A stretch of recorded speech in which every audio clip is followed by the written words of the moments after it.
Mesdames et messieurs, bonsoir. Bonsoir. Ok. Je vais poser une partie de mon décor.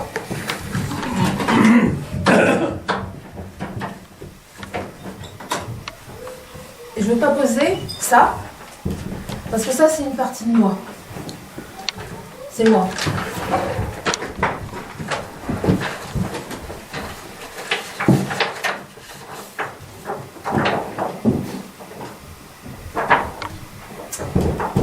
Ça c'est quand j'avais 15 ans.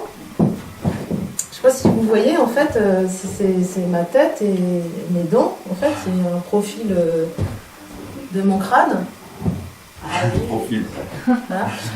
Je me suis rendu compte, en fait, je ne me souvenais plus, mais à 15 ans, je portais un appareil dentaire. Et en fait, quand on fait une radio, en fait, on voit les fils et les bagues sur l'appareil dentaire, en fait. Un autre truc de moi.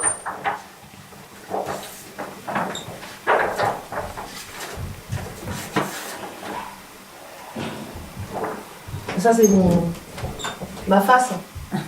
Ah oui, on reconnaît, ouais, carrément. Ça ressemble. C'est ressemblant, hein.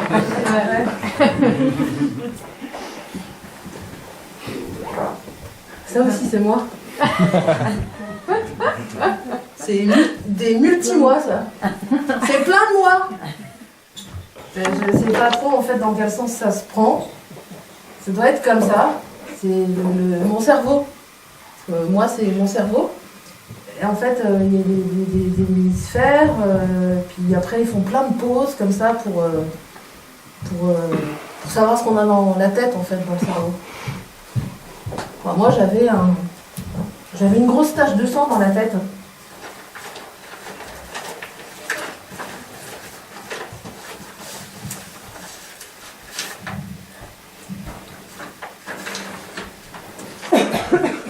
Parce qu'à 15 ans et demi, mesdames et messieurs, j'ai donc été installée en décubitus latéral gauche, avec mise en place d'une ponction lombaire, rasage à minima. J'ai subi une incision cutanée arciforme temporale droite, le scalp est récliné. J'ai la taille d'un trou de trépan qui confirme l'hématome extradural, l'HED, et permet son évacuation partielle. Taille secondaire d'un volet temporal droit qui va permettre d'évacuer totalement l'hématome extradural, HED. Il existe une plaie de l'artère méningée moyenne que l'on va coaguler. Il n'existe pas à l'évidence sur le volet de trait de fracture. Hémostase soigneuse de l'espace extradural. Suspension au point d'Olivet trauma. Regonflage du cerveau par une solution Dringer injectée par voie lombaire. Le cerveau revient facilement à la paroi. Tant mieux, hein. Remise en place du volet osseux sur un point de suspension centrale, suture du muscle temporal, fermeture cutanée en 2 plans par un surjet sur un drain de redon aspiratif. Ah, oui.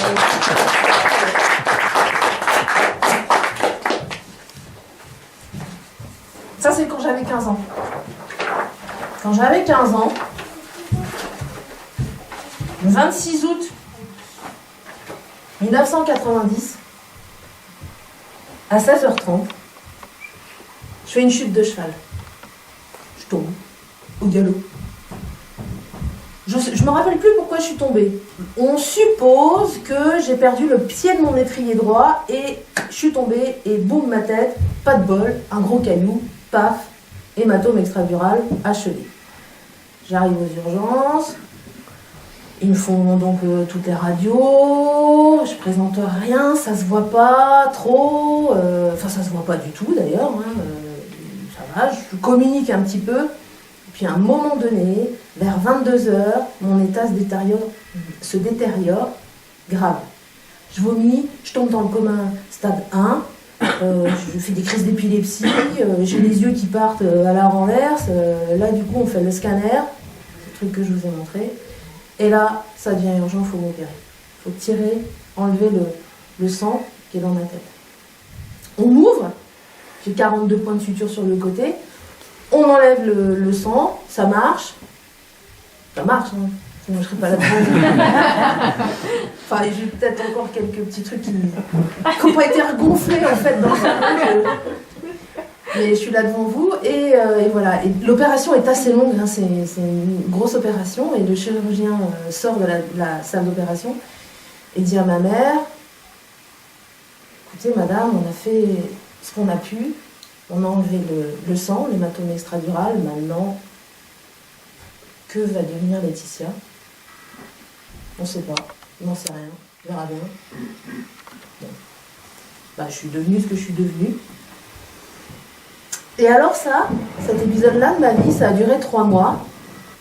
Mais 3 mois où je ne me rappelle pas ma vie. C'est drôle comme sensation de ne pas se rappeler de sa vie. C'est une amnésie partielle. Alors j'ai des bouts de trucs qui me reviennent comme ça. Je me rappelle avoir un jour, ça dure 2 secondes. Le moment a été beaucoup plus long dans la réalité, dans ce qu'on m'a raconté. Je me rappelle un jour, on me fait la toilette et je me rappelle un jour écrire sur le tableau, je m'appelle Laetitia de Gruis et je suis pas folle. Ça c'est un flash que j'ai. Je me rappelle, après la réanimation, avoir été attachée sur un lit d'hôpital et ça me démangeait. Je me rappelle avoir tout arraché, j'ai tout arraché. Après j'ai doublement rattaché, parce que ça dépend pas en réanimation. Et puis, ça a duré 3 mois, et puis il y a un toubib, un interne, qui avait un peu plus de temps que les autres de m'accorder du temps, qui en fait a émis l'hypothèse, c'était en 1990, il n'y avait pas les recherches encore sur le cerveau, qui a émis l'hypothèse que peut-être il fallait que je repasse par toutes les étapes de mon enfance dans ma tête pour retrouver l'âge que j'avais, c'est-à-dire 15 ans et demi. Alors, j'ai reçu ces mots pouces. Je me suis blottie dans les bras de ma maman. J'avais pas de filtre non plus. Les enfants, ils n'ont pas forcément des filtres. Hein. Ils disent ce qu'ils pensent. Hein. J'ai insulté une infirmière qui était un peu grosse, enfin qui était voilà, et je l'ai traitée de grosse vache. Bon voilà, j'avais pas trop les codes sociaux. On m'a raconté aussi, j'étais dans un service de centre de rééducation, que j'avais pris le fauteuil roulant de ma copine Joanne qui était à côté de moi, et j'avais pris le fauteuil roulant et je prenais le fauteuil roulant et je faisais tout le tour du service comme ça, et les soignants, walou pour me rattraper. Hein. Je me rappelle aussi, je prenais l'ascenseur. C'est un truc, je prenais l'ascenseur, je m'amusais à prendre l'ascenseur. J'étais au 2e, en centre de rééducation, je montais au 2e, je m'arrêtais au 1er. L'ascenseur n'était jamais disponible quand je prenais l'ascenseur. C'était que pour moi. Et ma mère, elle flippait d'un seul truc, c'était que l'ascenseur bloque et que je reste coincée dedans. Et puis, cet interne, en fait, a émis l'hypothèse, donc il fallait que je repasse par tous ces épisodes de ma vie. Et puis 3 mois après, on est dans le salon des familles. On est au mois de novembre. J'ai un short violet.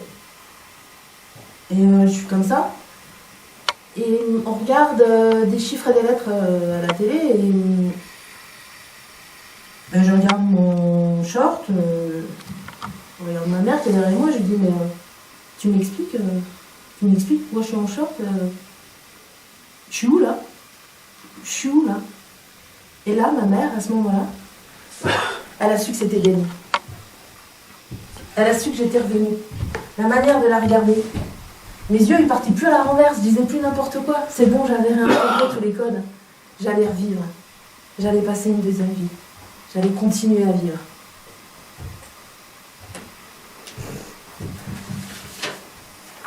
J'étais dans un putain d'entre-deux.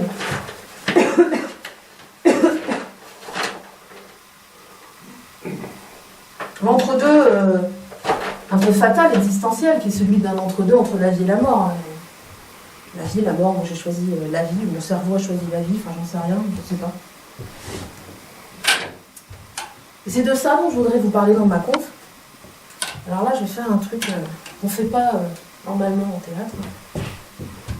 On s'en fout. Là-bas, les conventions de théâtre.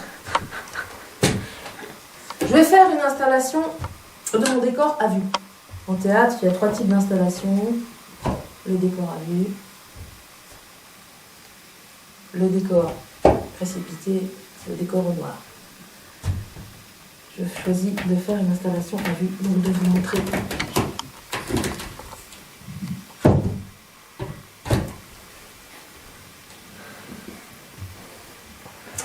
Mon décor. Le décor principal de ma conférence. Vous voyez ce que c'est ou alors je me suis complètement foirée. L'Arc de Triomphe. Oh la classe. La classe, l'Arc de Triomphe. Ouais. Une quoi? Une porte. Ouais, c'est une porte. C'est une porte.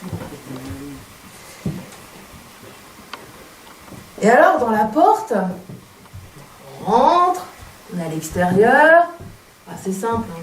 Voilà, on est à l'intérieur. Puis là, il y a un truc qui joue entre les deux, l'entre-deux, le seuil de la porte. Alors moi, si je vais là, je m'appelle Laetitia Denis. Je suis formatrice en travail social. J'ai des diplômes universitaires. Je suis ingénieure pédagogique.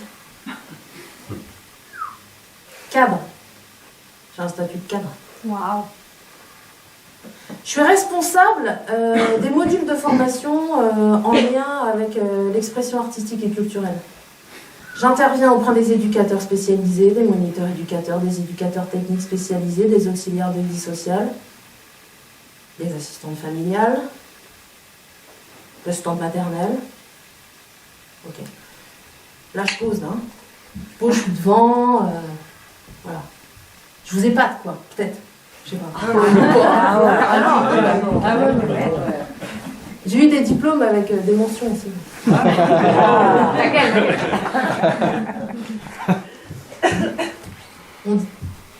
Mon dernier diplôme, c'est mention très bien. Waouh.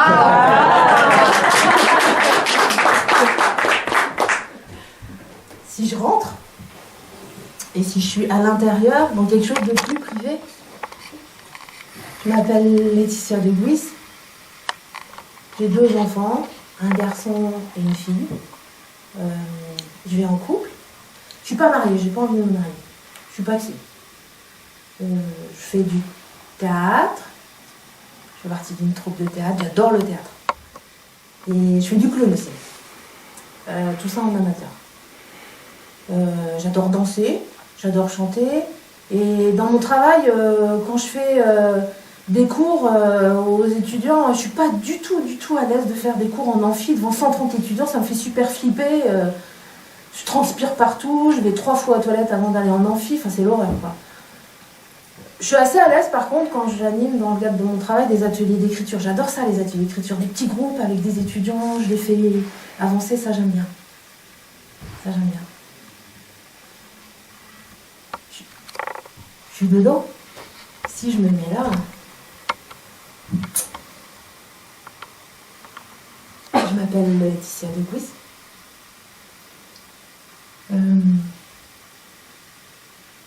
Tant mieux que je m'appelle Laetitia. Je suis née en 1974 et mon père il voulait que je m'appelle Anne-Sophie. J'aime pas du tout les prénoms composés. Et en fait, je pense que ma mère, s'est battue. Il y a la chanson de Gainsbourg, Laetitia, non, elle dit Laetitia. Je m'appelle Laetitia. Un tréma sur le. Je suis impatiente. J'aime pas du tout quand je suis impatiente. Des fois, je rouspète sur mes enfants. J'aime pas du tout ça. Rouspéter sur mes enfants, je me supporte pas dans ces cas-là. Ça m'énerve. Je me veux. Je suis pas du tout crédible après auprès de mes enfants. Dans mon travail, je participe à des jurys. Je mets des notes. C'est-à-dire que j'ai la responsabilité de dire à un étudiant Il a son diplôme ou pas? Alors ça, pas du tout. J'aime pas du tout mettre des notes et justifier quand tu mets des notes en dessous de 10 sur 20, j'aime pas du tout.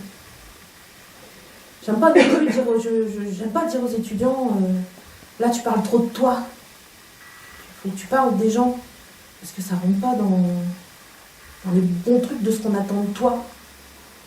Je supporte pas ça. J'aime pas les gens de mauvaise foi. Merde. Enfin, ça dépend. Quand la mauvaise foi, elle est calculée, des fois c'est bien. Mais j'aime pas les grandes gueules. Alors les grandes gueules de mauvaise foi, j'aime pas ça. Ah merde. Tu cumules les deux, j'aime pas ça. Quoique des fois pour se battre, c'est pas mal aussi.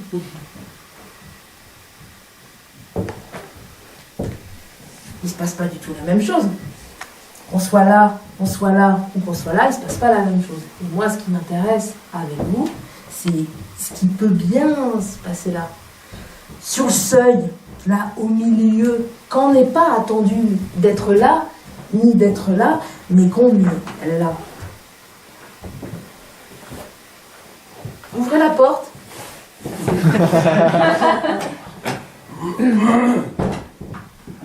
Entrez. Qu'on est là, sur le seuil. Alors il y a un joli concept sociologique qui parle de ce seuil de la porte qu'on appelle la liminalité. Les sociologues ont inventé ça pour parler des personnes en situation de handicap, en disant les personnes en situation de handicap, ils sont jamais complètement dans la société, ils sont jamais complètement entre eux, et comme ils sont pas complètement dedans et pas complètement dedans, on y va à fond sur l'inclusion. Il faut inclure en fait. Mais en fait, ils sont pas complètement inclus, ils sont parfois toujours sur le seuil, et des fois c'est bien aussi. Donc ça s'appelle la liminalité. C'est ça, moi, qui m'intéresse. C'est cet entre-deux-là, parce que plus on nous ramène quelque chose d'un modèle dominant normatif, c'est-à-dire ici, t'envoies le bois, quoi, ton statut social et tout, voilà, plus il faut qu'on agisse là et il faut qu'on se situe là. Parce que ça, c'est pas du tout rationnel, cette histoire de l'entre-deux. Alors moi, je l'ai appelé le sensible. Le sensible aussi, ça a été beaucoup pensé en sciences sociales par un monsieur qui s'appelle René Barbier. Moi, en tous les cas, ce que j'entends par le sensible, ça fait référence alors aux émotions, c'est évident, aux émotions, aux affects, aux inclinations, enfin à quelque chose qui est difficilement rationnel et contrôlable, et c'est bien pour ça que c'est emmerdant en fait pour ceux qui veulent nous faire aller que devant en fait. C'est que c'est pas contrôlable, c'est le sensible. Et le sensible, c'est plein de poésie et plein de douceur. Et il n'y a pas très longtemps, je lisais le dernier bouquin d'Edgar Morin, 97 ans, dans Les souvenirs viennent à ma rencontre, dans lequel il dit pour avoir un retour à soi, il faut avoir un retour poétique au monde. Voilà. Donc pour moi, il y a plein de poésie là-dedans, plein de luttes et plein de combats. Et c'est ce dont je vais vous parler dans ma conférence. Je déplace ma porte, changement de décor à vue. Je le mets à court. Ça c'est court. Ça c'est jardin. Tout le monde sait comment on sait quand on est sur un plateau, c'est quoi le court et le jardin ou Non. Non, vous savez pas? Ah ok, je vais apprendre quelque chose. Court. Quand on est sur le plateau, court c'est le côté... Oh, en même temps c'est très con, enfin je vais vous apprendre un truc, c'est très con. Quand on est sur scène, le côté court c'est le côté cœur. Court, cœur, ok? D'accord, c'est le côté cœur à gauche, et le côté jardin c'est à droite. Ah mais vous là, quand vous êtes dans le public, vous dites bah attends, moi, ma droite c'est sa gauche c'est sa droite, donc ils ont pensé à un autre truc, ils ont pensé au JC. Si je vous dis JC, c'est quoi qui vous vient comme... Jeunesse communiste. Jeunesse communiste. Excellent. Jeunesse communiste. Jésus-Christ, jeunesse communiste, Jules César, qu'est-ce qu'on pourrait trouver d'autre comme JC? Jacques Cartier. Jacques Cartier. Jacques Chirac. Ah, j'y avais même pas pensé. Ah, parce qu'il y a jeunesse communiste, alors faut faire le pendant. Merde. Merde. Jacques Cartier, Jacques Chirac, ouais. Et en fait, le court jardin, Le JC, Jésus-Christ, Jacques Cartier, comme vous voulez, en fait, c'est quand on est... donc ça non plus, ça se fait pas au théâtre, pour vous montrer le dos comme ça, c'est quand vous êtes là, Jésus, Jacques, jeunesse communiste, à gauche, là, parce que la jeunesse, elle est à gauche, et le Christ, elle est à droite. Excellent. Bon voilà, donc mon décor il est mis à court, très bien, je sais bien qu'il est à court, il est de ce côté-là. Je suis donc formatrice en travail social. Et depuis quelques années, dans mon boulot, on dit ingénieur de formation, ingénieur pédagogique, cadre pédagogique. Okay. Et alors, j'ai fait un peu une recherche, parce que du coup, j'étais un peu crispée dans certaines réunions, où on entendait des mots que je connaissais pas trop, alors en plus, je suis pas une fortiche en anglais, donc je me dis, mais c'est bizarre, tous ces mots qui arrivent, et j'ai fait un peu un listing de tous les mots qui arrivaient en travail social, dans la formation, et j'ai fait référence à un type qui s'appelle Raymond Curie, et qui est un sociologue qui est de Bordeaux, et qui dit que le travail social et la formation, en fait, on parle quasiment plus de travail social, aujourd'hui on parle de l'intervention sociale, et il dit que c'est accolé à toute une histoire de la mise en place des politiques libérales depuis les années, depuis longtemps. Et alors, en faisant mon petit listing, je prends mon cahier parce que je ne connais pas tout. En fait, la novlangue dans mon centre de formation qui est arrivée de manière insidieuse. Hein, quand les trucs ils nous tombent sur la gueule, on a l'impression que ça tombe. Mais en fait, c'est là, c'est bien là, depuis longtemps, puis d'un coup, ça explose. Alors, moi, dans mon boulot, on parle... donc, je suis formatrice en travail social. Hein, travail social, on est dans la relation d'aide, hein, ok ? Alors, moi, dans mon boulot, on fait du benchmark. Et ouais. Benchmark, si j'ai bien compris, c'est l'idée d'aller voir comment les autres y font pour savoir ce qu'ils font bien pour qu'on se le fasse à nous. Ouais, c'est vrai que j'ai pas super bien expliqué, mais j'ai pas super bien non plus compris. Je me dis en fait le concept il est super compliqué, mais il doit être super simple. C'est en fait l'idée, par exemple, nous on va mettre en place je vais essayer d'être plus clair. On va mettre en place un nouveau système d'information et de gestion pour vérifier les process organisationnels. Et alors, pour voir cette mise en place du process organisationnel, de mise en place pour la cible organisationnelle qu'on va avoir cette année, ils font du benchmark. Ok ? C'est-à-dire qu'ils vont aller voir, je ne sais pas qui d'ailleurs, peut-être nous, je ne sais pas, ils vont aller voir dans d'autres centres de formation ce qu'ils font pour la mise en place du système d'information. Ils vont se dire, par exemple, à l'IRTS, l'Institut Régional du Travail Social à Paris, ils font un truc qui est vachement bien, puis à Scoria, à Rennes, ils font un truc qui est vachement bien, mais qui est moins bien, parce que du coup, ça permet de moins contrôler ce qu'ils font les formateurs, donc ça, c'est pas bien, si on ne contrôle pas leurs tâches, ça va pas. Donc on va aller plutôt s'inspirer d'un truc à Bordeaux. En fait, ils font des études comparatives. Des gens, benchmark, non ? Vous connaissez ça ? Bon. C'est bon, d'accord. Et la personne qui avait dit qu'elle n'avait pas compris, elle a compris ? L'espionnage. Ouais, peut-être la question. L'espionnage pédagogique. L'espionnage pédagogique. Alors on parle de benchmark, alors on parle de process d'outils organisationnels, je vous l'ai dit. Alors de mind mapping. Alors on a eu une formation obligatoire encore de formateur de mind mapping. Alors une journée, 8 heures. De mind mapping. Déjà, c'est super dur à dire. C'est vachement bien comme exercice de diction au théâtre, mind mapping. Mind mapping. Mind, l'esprit, mapping, map, la carte, je crois que ça veut dire en anglais. En fait, c'est un truc qui consiste à t'écrire sur une feuille un thème et tu mets plein de trucs autour. C'est ça, hein. Tu fais une bulle ou un carré, ou une fleur, ou un point de V, je sais pas, ce que tu veux en fait, et tu mets plein de trucs à côté. Voilà, c'est ça, 8 heures. 8 heures de mind mapping. J'essaie de le faire auprès de mes étudiants et je n'arrive pas à m'approprier cette méthode-là pédagogique, donc je n'arrive pas à la faire passer auprès des étudiants avec qui j'interviens. Alors, chez nous, on a des pilotes de projet. Hein. Des pilotes. Les pilotes, le mot pilote, c'est un truc de dingue. Ils pilotent des projets, ils sont pilotes d'action, tous des pilotes. Et il y a la montée en compétences. Alors ça, c'est un truc aussi. On a certains de nos collègues formateurs qui ont une mission particulière, et en fait, ils n'ont pas eu le choix en fait, que d'accepter cette mission. Ils n'étaient pas en CDI comme moi je le suis, et difficilement dire non. Et donc, du coup, ça a été justifié dans les réponses aux délégués du personnel par une montée en compétences de ces gens-là. Tu montes en compétences. Monte en compétences, positionnement professionnel, feuille de route. On doit avoir une feuille de route quand on est formateur, les appels à projets, les procédures, la cartographie, les plans de communication, community manager. Un truc. Non, pas un truc. Un collègue. Un collègue qui est arrivé qui fait du community manager.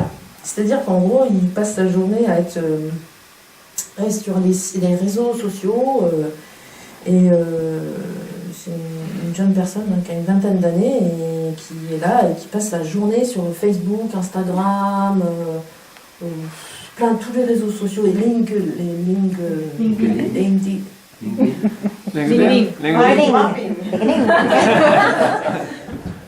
La prochaine fois que je fais un training en théâtre, je ne prends que ces mots-là, on fait que de l'addiction.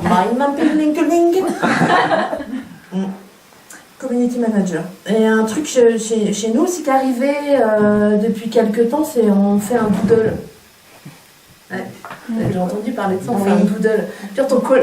C'est-à-dire que du coup, tu t'es emmerdé avec ton agenda, tu as toujours plein de trucs et tout. Le collègue, il est juste, il est juste dans le bureau à côté, quoi. Il est à côté. Et le mec, il t'envoie un doodle pour prendre un rendez-vous avec toi qui a lieu dans 3 mois parce qu'on n'arrive pas à se coordonner nos agendas comme on fait un doodle.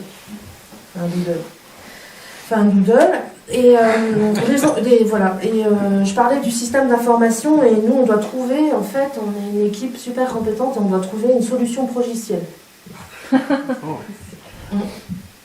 Progiciel. On doit avoir un logiciel. J'ai demandé ce que c'était, pas plus tard que la semaine dernière, j'ai demandé ce que c'était un logiciel progiciel. En fait, c'est un logiciel informatique pour les pros. Voilà, ouais, progiciel.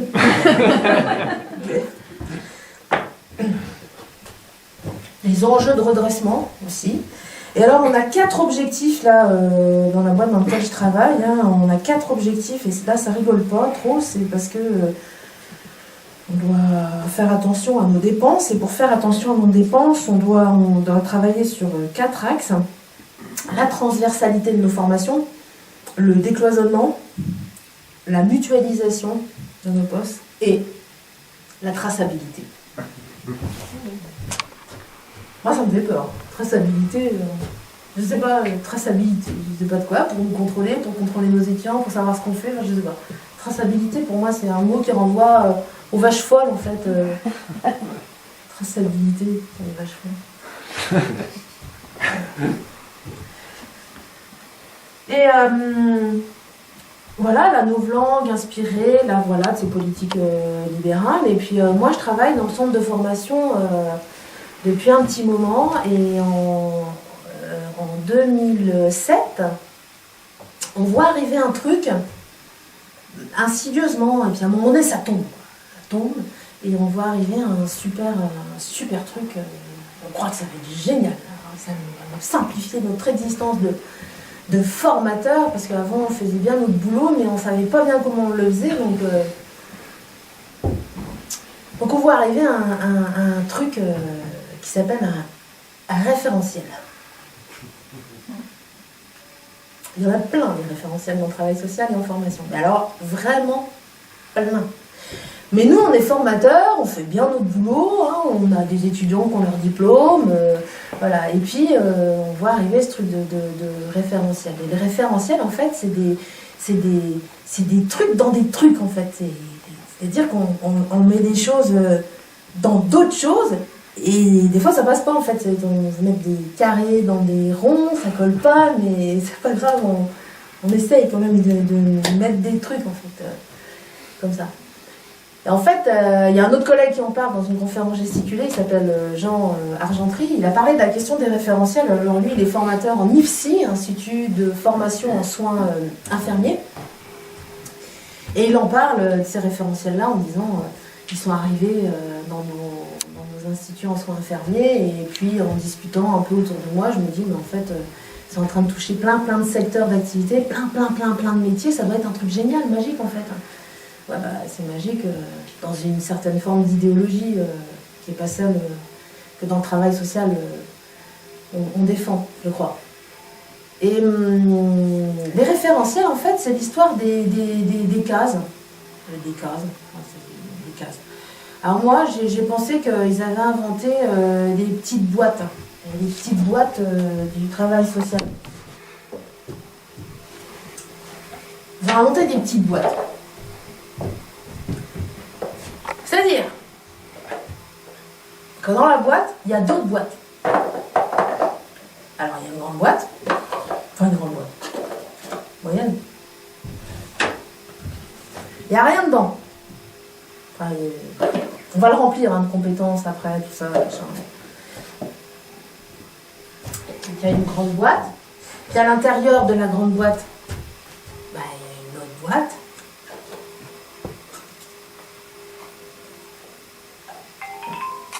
Il n'y a rien dedans.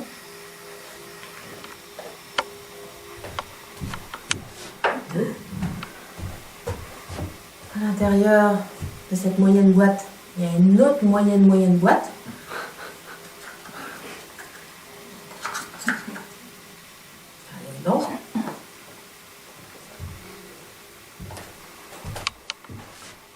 On a imaginé les boîtes du vide, en fait.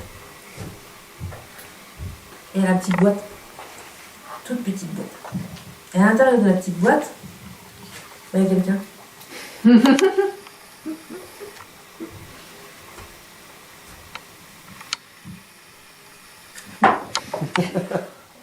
Et le moment, elle sort. J'ai choisi une princesse avec des ailes. Bon, dans le travail social, on n'en voit pas des femmes avec des ailes comme ça, des grandes robes comme ça. Bon, j'ai piqué ça, la gamine. Voilà. Elle est dans la petite boîte. On la voit pas, hein. Il y a tellement de boîtes au-dessus d'elle qu'on la voit pas en fait. Hein. Ouais, elle est planquée. Là. Et ben moi, c'est ça. C'est un modèle comme ça que j'aimerais bien. C'est-à-dire que la personne humaine, là, elle n'est pas enfermée dans les boîtes, on n'enferme pas. Elle est au-dessus des boîtes. Et le travail social, c'est ça. Le travail social, c'est ça, c'est de l'être humain. Et les référentiels qui nous ont pondus, ben, c'est pas du tout de l'humain, en fait. Parce que les référentiels, si on introduit de la dimension humaine, mais c'est super flippant, en fait, parce que l'humain, il est incontrôlable, il est complexe. Il est bazardique. Il est, on ne sait pas des fois où le mettre. Alors, les personnes accompagnées, les usagers, on les appelle les usagers. Enfin non, maintenant on les appelle plus les usagers parce que c'était le bazar, donc du coup le législateur il a dit on appelle ça les personnes concernées. Non, accompagnées, je sais plus, un des deux, pas concernées, accompagnées. On peut encore moins les contrôler, les personnes qui sont bénéficiaires de l'action sociale, elles sont tellement des fois en marge de ce qu'on attendait que c'est encore plus le bazar, quoi. Et ce que moi j'imagine, c'est que l'être humain il est quand même largement au-dessus. Le métier du travail social, c'est un métier de la relation. Ça, je crois. Même si le métier de la relation, même si dans les référentiels, les travailleurs sociaux aujourd'hui doivent être un technicien de la relation. Ouais. La relation, ça vient de la technique. Et ils doivent apprendre des techniques pour rentrer en relation. Ils entrent en relation. Ouais. Quand tu rencontres quelqu'un que tu ne connais pas, tu rentres en relation. Et alors les référentiels, c'est ça. Alors, j'ai choisi le référentiel du diplôme sur lequel j'interviens, qui est une formation, qui est la formation de moniteur éducateur. C'est un diplôme en 2 ans, c'est un diplôme qu'on appelle un infrabac. C'est-à-dire qu'à la sortie du diplôme, ils ont un niveau bac. Et il nous a simplifié la vie, hein, le gars qui a pensé ça, enfin les gars qui ont pensé ça, ou les filles, enfin la commission, machin, qui a pensé ça, en fait, ils ont fait un guide. C'est-à-dire qu'il y a tout dedans. Vous voyez bien comment il est un peu abîmé le truc, hein, d'ailleurs. Parce qu'on l'ouvre, je l'ouvre 3 fois par jour. Hein, même si ça fait longtemps que je travaille avec, je l'ouvre 3 fois par jour. Et vous allez comprendre pourquoi je l'ouvre 3 fois par jour. Parce qu'en fait, c'est très complet.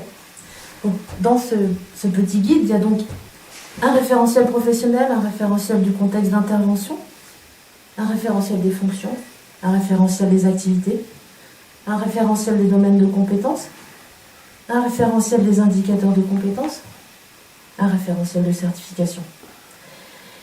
Il y a donc 4 domaines de compétences avec 12 sous-compétences parmi ces compétences. Et donc dans les compétences avec des sous-compétences, il y a des indicateurs de compétences. Ok ? Donc c'est-à-dire qu'il y a une compétence et on doit savoir comment on évalue le stagiaire à entrer en relation, par exemple. Entrer en relation, les indicateurs de compétences, ça va être réguler son implication personnelle, être à la bonne distance, pas trop près, pas trop loin. Voilà, donc, et là, pour moniteur éducateur, il y a 50 indicateurs de compétences. Et après, il y a des référentiels le référentiel de certification, où on reprend les compétences. On coupe comme ça tout le temps. Je suis responsable, je coordonne le domaine de compétences numéro 2. 1, 2, 3, 4. Le domaine de compétences numéro 2,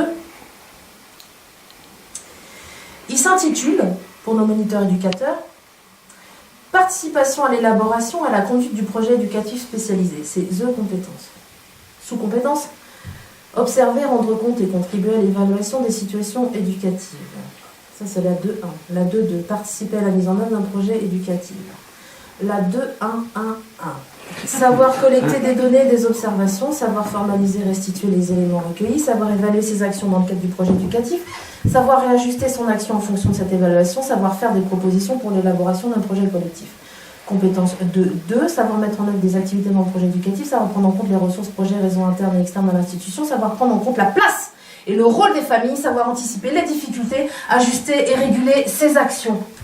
Compétence numéro 1, accompagnement social et éducatif, instaurer une relation par la fait de savoir prendre en compte la situation de la personne et du groupe, savoir observer les attitudes et comportements des usagers, savoir développer une écoute attentive et créer du lien, savoir identifier et réguler son implication personnelle. Il doit aussi aider à la construction de l'identité et au développement de ses capacités parce qu'il sait repérer et mobiliser les potentialités de la personne et du groupe. Il sait repérer, respecter les déficiences, les incapacités, les handicaps et les facteurs qui font obstacle au parcours individuel des personnes. Mais il sait aussi proposer, mettre en œuvre des activités susceptibles de permettre la progression de la personne, aider dans le respect de ses droits et de ses aspirations. Il sait s'interroger et interroger les dimensions éthiques et déontologiques impliquées dans les pratiques. Il sait favoriser l'expression. Il sait aussi assurer une fonction de regard d'étayage dans une démarche éthique, puisqu'il sait favoriser l'apprentissage des règles et de la vie collective, il sait utiliser les techniques de gestion de conflit, il sait se positionner auprès de la personne aidée en tant qu'adulte de référence. C'est pas fini, il sait animer la vie quotidienne au sein du service et de l'établissement, il sait utiliser les actes de la vie quotidienne et de la vie collective comme support d'apprentissage, il sait repérer la pression d'équipe, les indices inquiétants concernant la santé de la mise en place des personnes confiées, il sait prévenir et repérer les situations de prévenance. Il sait inscrire la vie quotidienne de l'individu dans une dimension citoyenne. Et enfin, il sait concevoir et mener des activités de groupe en sachant inventer, organiser des activités dans une unité socio-éducative. Il sait analyser les besoins des personnes et les contraintes des activités. Il sait élaborer le budget, il sait ça respecter, ça cadre juridique des activités.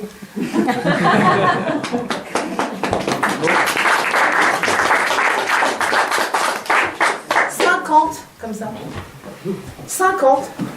On suit des étudiants, on leur dit bah non, tu parles pas assez de ça. On suit des étudiants en mémoire, par exemple, de 3e année d'éducateurs spécialisés.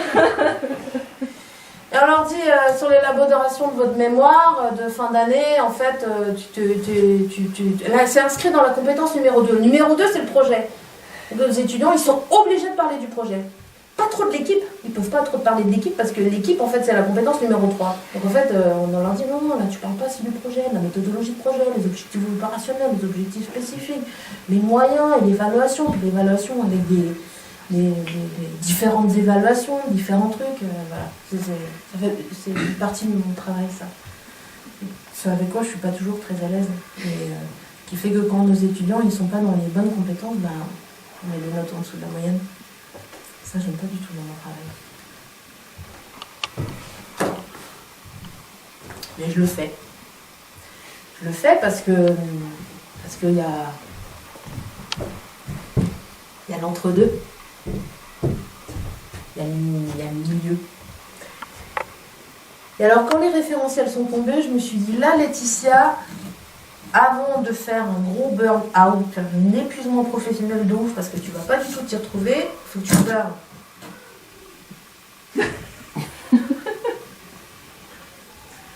Faut que tu t'en ailles du centre de formation. Allez voir si ça, bah, comment le réel, la vraie vie des gens, en fait, comment ça marchait, en fait, la relation, est-ce qu'on pouvait la compartimenter comme ça, voilà. Et donc, j'ai travaillé pendant 2 ans avec mon employeur qui a accepté une mise à disposition sur un autre service.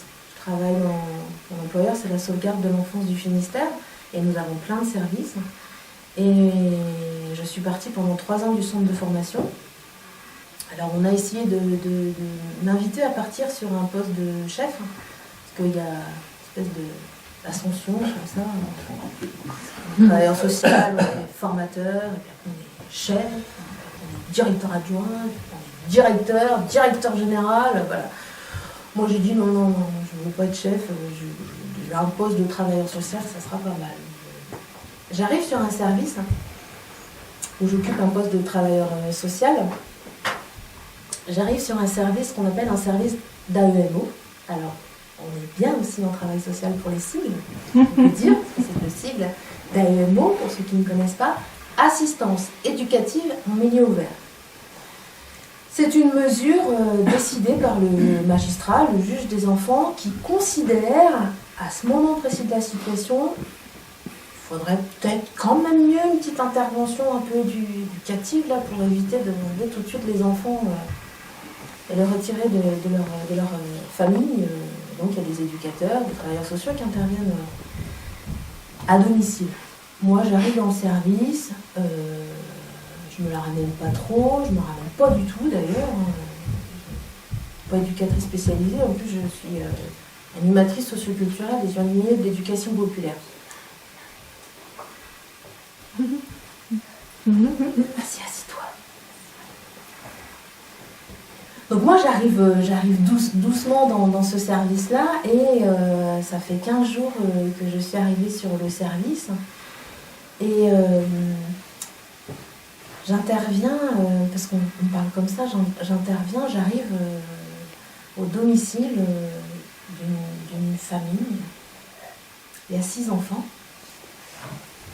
Monsieur et madame sont séparés.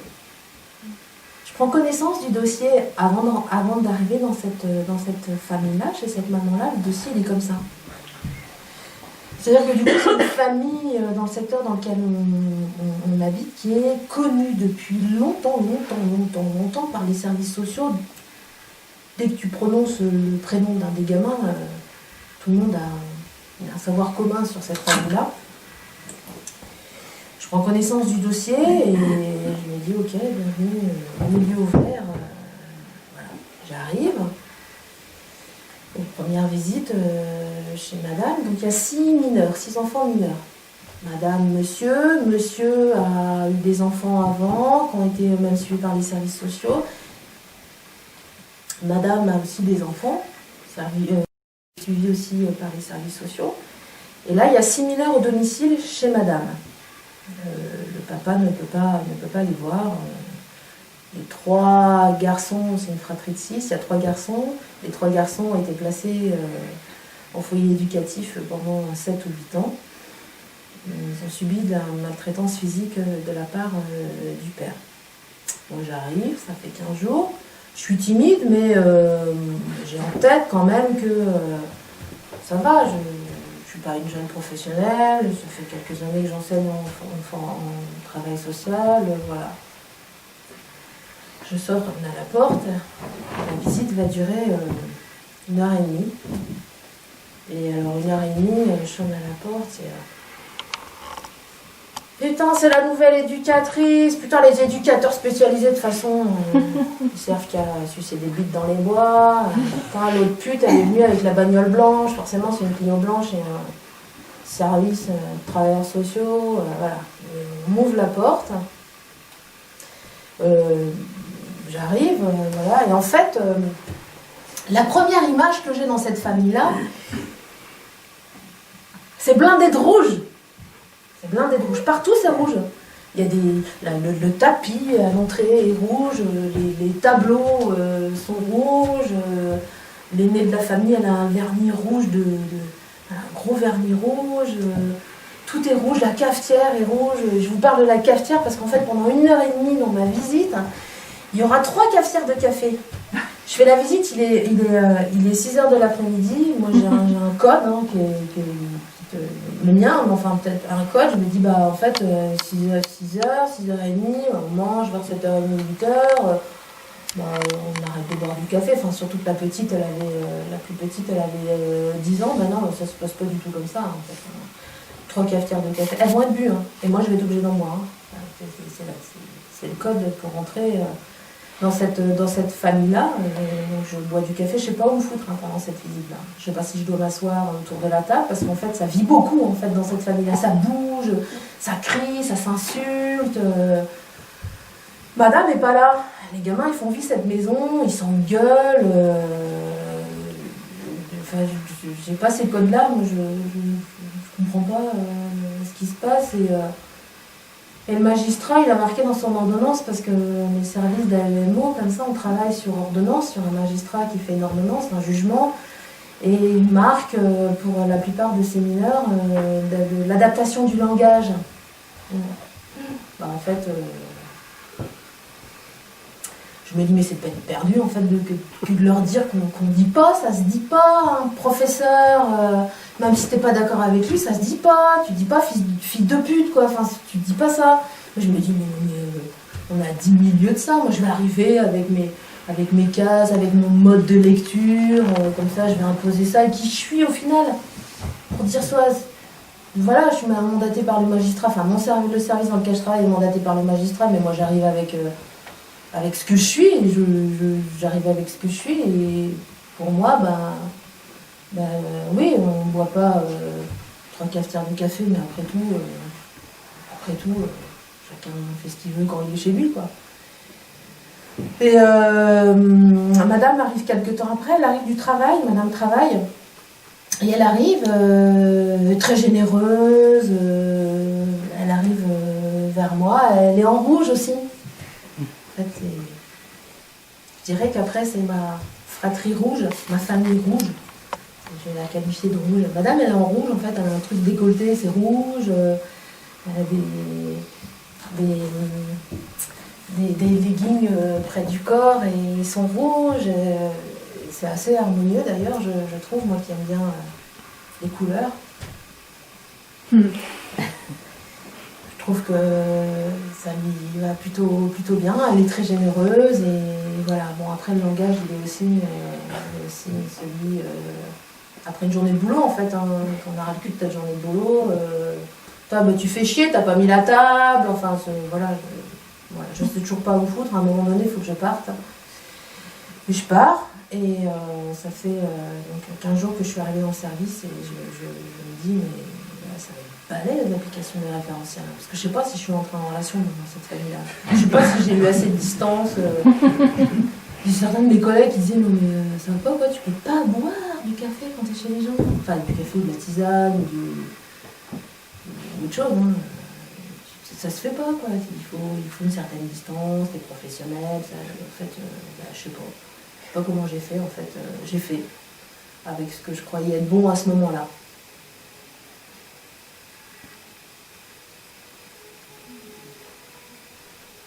Le père.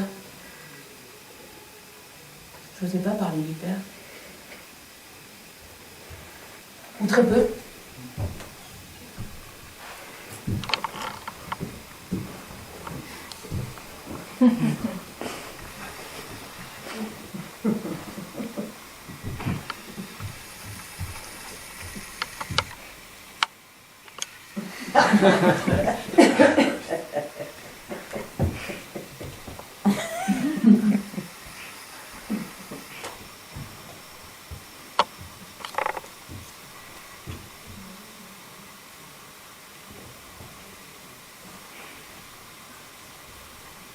Le père, il avait des tiags. J'avais jamais vu des tiags comme ça. Sans déconner, quoi. J'arrive dans son appartement, le premier truc que je vois, c'est les tiags qu'il a. Et il n'en avait pas qu'une seule paire, mais il en avait plein, des paires de sang de tiags. Et les tiags qu'il porte le jour où je le rencontre, du rouge. Ok. Ok, lui aussi, les rouges. Il avait des tiags, je t'assure. Et des tiags, mais elles faisaient 3 km de long. Devant, c'était bien en avant, tout ça, et il avait un petit truc qui montait, enfin, c'était hyper rock'n'roll, quoi. Il était tatoué de partout, Johnny Hallyday, dans son appartement, tout était Johnny Hallyday. Il y avait des posters de Johnny Hallyday, à l'époque, il n'était pas mort, hein, Johnny Hallyday. Donc, on faisait nos visites avec un petit fond de Johnny Hallyday. T'avais un peu l'intérêt de connaître un petit peu ce qui se passait. Il avait les mêmes tatouages que Johnny Hallyday, il y avait sur la table, il y avait du John Hallyday, Et en fait, lui, quand je suis arrivée chez lui, en fait, il était 10h30 du matin, j'avais la visite chez lui. En fait, lui, il m'a demandé si je voulais... On boit des coups, vous faites, quand on est travailleur social.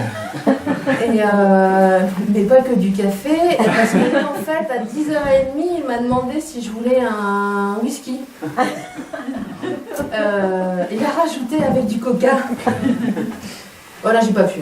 Il va faire de l'empathie avec les gens. Bon, 5 cafetières, mais 5 mugs de café. Mais enfin, le whisky coca à 10h30, déjà, j'aime pas le whisky.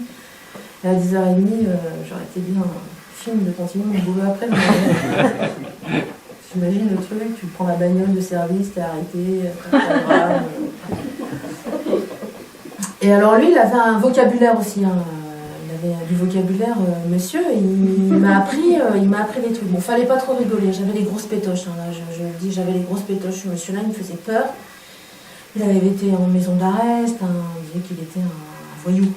Moi, Madame de Gouy, ça, je suis pas un délinquant, moi je suis un voyou.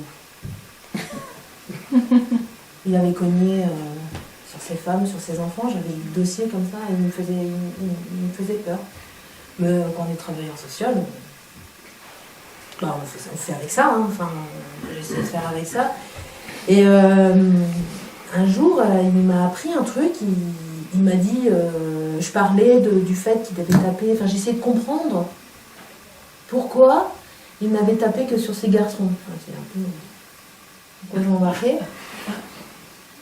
C'est d'analyser un truc qui n'est pas analysable, enfin, qui est trop insupportable pour le comprendre peut-être.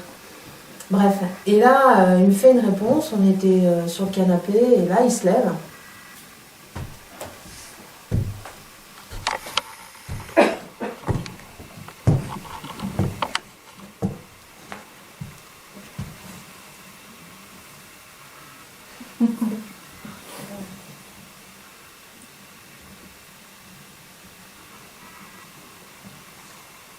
C'est dans les yeux l'éducation.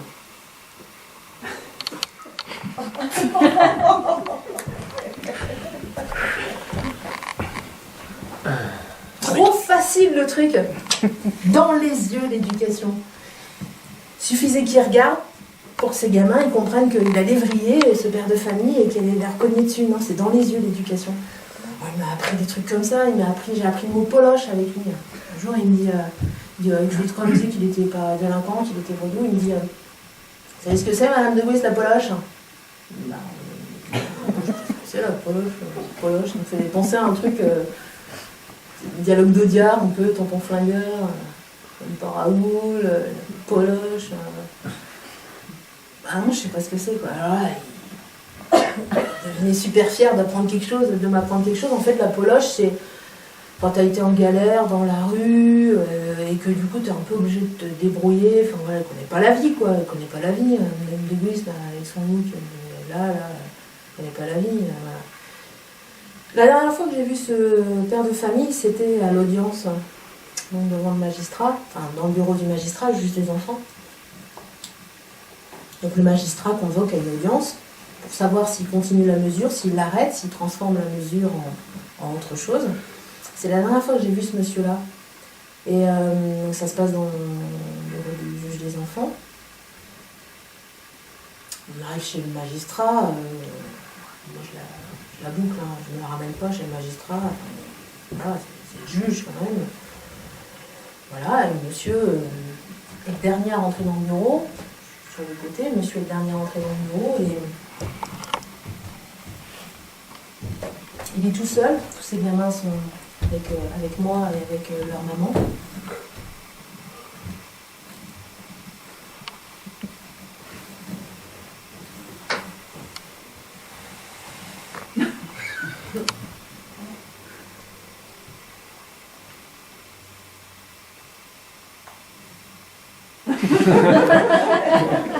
Une heure comme ça.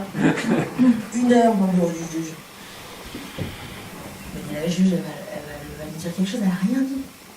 Je me demande si la juge des enfants n'avait pas un petit peu peur de ce type-là. Peut-être. Alors moi, je suis sur ma chaise. Alors, je ne sais vraiment pas comment me mettre non plus.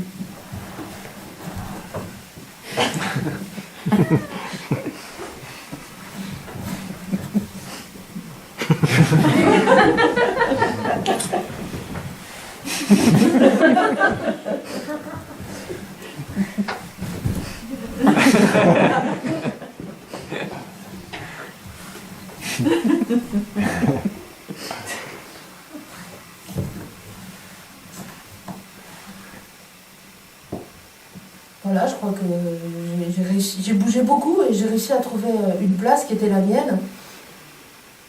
Et c'est pas toujours confortable en fait dans les places qu'on a, et surtout quand on fait avec ce qu'on est. J'ai fait comme j'ai pu là, et en n'étant aucune autre position, mais en prenant cette place-là. Alors je me suis peut-être gourée en fait, à dire que c'était une famille rouge. Je sais pas. Parce que moi j'ai pas fait la formation qui a été proposée aux cadres chez nous, encore plus cadres que nous, dans l'association dans laquelle je travaille, puisque l'année dernière il y a une formation qui a été proposée à nos cadres, N+1, N+2, N+36 000. Alors la formation s'appelle « Développer sa flexibilité relationnelle en couleur ». C'est pas des conneries, hein. Non mais c'est pas des conneries. Hein. Développer sa flexibilité relationnelle en couleur. Ok, je me suis gourée peut-être à qualifier cette maman rouge, cette fratrie rouge, ce papa rouge avec les tiags et les cafetières de café, parce qu'en fait, dans l'objectif de la formation, c'est donc identifier la couleur de communication et de celle de ses partenaires, adapter sa communication, son attitude à chaque style, résoudre les impasses relationnelles, reconnaître les attentes et les besoins de chaque style, couleur de communicant. Il y en a 4.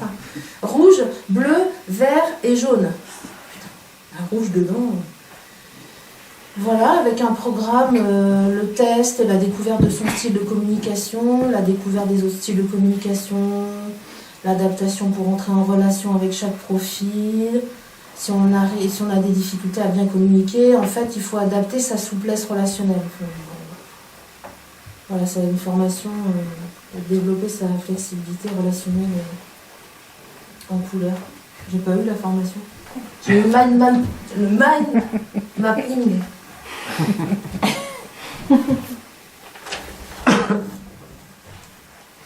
Remets ton micro.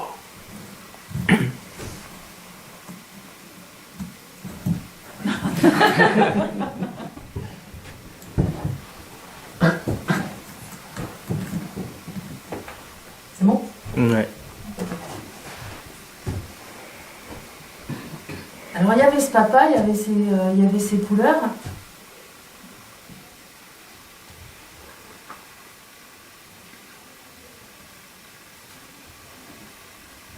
moi avec mon père. J'ai pas eu assez de temps pour savoir quelle couleur il avait mon papa. Non, j'ai pas eu assez de temps. Il est parti, il avait 41 ans.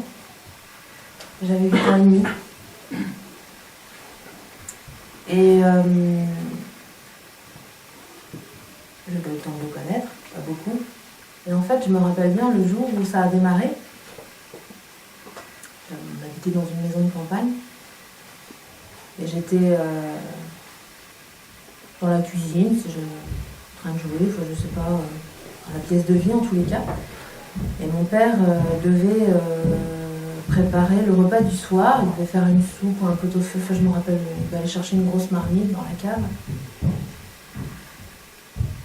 Et en fait, il n'est jamais remonté de la cave. Je me rappelle entendre ma mère... C'est bien de remonter. Je me rappelle entendre ma mère s'inquiéter, de dire où est ton père, où est ton père. Et en fait, il est jamais remonté. Et on m'a positionné, on m'a mis dans la salle pour me protéger. Il y a des ambulances qui sont arrivées. Et cette histoire-là a duré 2 ans. Et en fait, là aussi, ça a été un truc de l'entre-deux pour moi. C'est-à-dire que j'étais pas très grande quand il est décédé, j'avais 8 ans et demi quand il est mort. À 8 ans et demi, on est encore une petite fille. Et il a fallu que vite je grandisse en fait, que je pige vite les trucs. Je crois. Et si dans l'entre-deux de mon accident de cheval que je vous ai raconté tout à l'heure, j'ai un choix assez existentiel entre mourir ou vivre. Quand j'ai perdu mon papa, j'avais un entre-deux entre l'enfance qui était très très précipitée et une adolescence qui arrivait et sur lequel j'avais des choses à comprendre de la vie.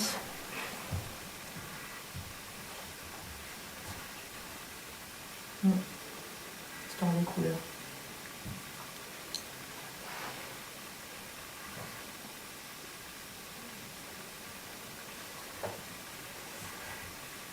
Après mon expérience en assistance éducative en milieu ouvert, je reviens au centre de formation. Il y a toujours les référentiels. Ils ne sont pas partis les référentiels, ils sont bien là, ils sont bien là. Encore. Bien là. Je reviens au centre de formation, je me dis ok, j'ai vu un peu comment ça pouvait marcher dans la vraie vie d'un travailleur social, comment ça pouvait marcher dans la vraie vie des gens qu'on aide. Je vais faire en sorte de mettre tout ça dans ma tête, du bon côté. Des fois c'est un peu compliqué ce côté-là, mais du bon côté, je vais tout organiser comme ça. Et en fait, tous ces référentiels-là, on se croit équipés de choses qui vont nous simplifier l'existence, nos métiers, nos fonctions, et en fait, on les simplifie pas du tout, puisqu'on enlève la complexité chez l'autre. Et c'est un matin, je suis hyper speedée dans mon travail. J'ai une journée où il va falloir que j'assure un petit peu, il y a un colloque, enfin je suis un peu prise, voilà. Et je dois recevoir une étudiante pour un exercice qui consiste à valider si elle a compris où elle avait mis les pieds dans son stage. On appelle ça la validation du cadre juridique. Moi, je ne suis pas juriste du tout. Les étudiants peuvent me raconter n'importe quoi sur les lois. Je ne connais pas. Au bout d'un moment, je connais un peu, mais je veux dire, c'est pas ma compétence. Je suis pas juriste. Mais par contre, j'ai bien tous tous les trucs à côté. Elle dit ouais, la loi 2002, la loi de 2007, la loi de 2002 sur les personnes en situation de handicap, la loi de 2005 sur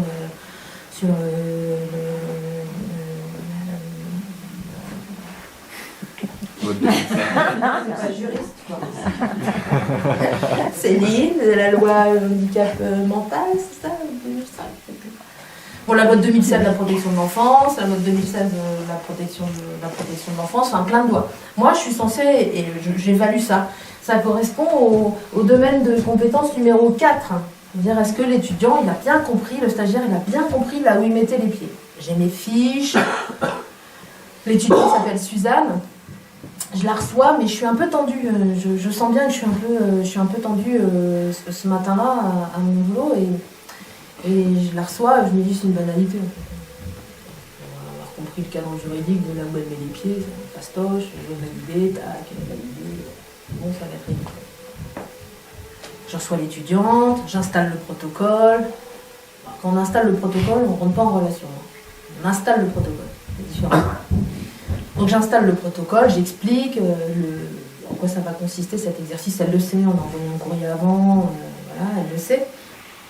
La stagiaire, l'étudiante est dans un foyer éducatif, mais MEX, maison d'enfants à caractère social, là où les enfants sont placés par le magistrat, ou des fois avec l'accord des parents. Parfois avec l'accord des parents. Et elle commence à me parler de son expérience. C'est une jeune femme qui vient de rentrer qui rentre en formation, elle a donc 19 ans à peu près, je crois, ouais, 19-20 ans. Et elle n'est pas très sûre d'elle, je remarque